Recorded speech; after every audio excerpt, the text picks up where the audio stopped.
out the front of the rover, and you can see our first tracks on Mars, and this was just so amazing to see last night, and we're really happy about this. Anise is going to, what you're seeing in this simulation is it's actually a representation of the telemetry we got back of what the arm did on Mars, of all the different motions of the arm.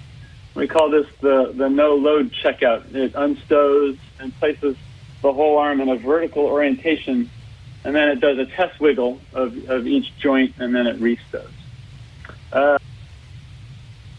So here you're seeing the actual images from the rover that we got back of this activity, which was super cool.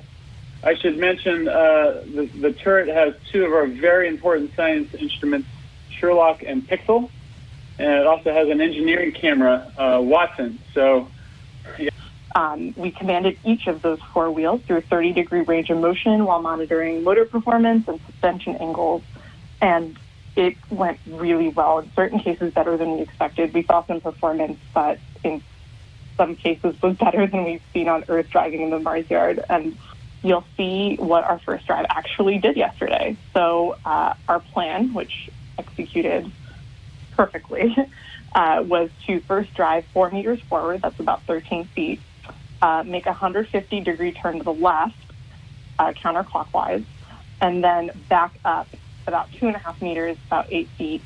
And then during that drive, we took a pause to image the touchdown contact patch on the tires. So where the tires,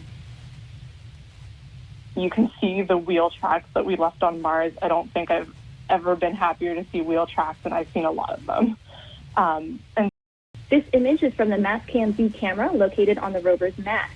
It shows a flat, light-toned rock on the right side of the image, on which we targeted the very first observation from SuperCam, one of the rover's instruments for analyzing the composition of rocks at the surface. Results from this, and what we can see in this image, from the first high-resolution panorama from Mastcam-Z, are distant deposits of the Jezero Delta in the background.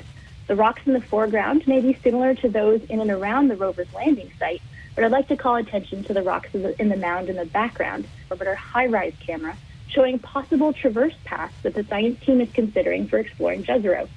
From the landing site, which is the white dot there, we're considering two options to get to the Delta, a clockwise path and a counterclockwise traverse that you can see here in blue and purple. We're working with engineers now to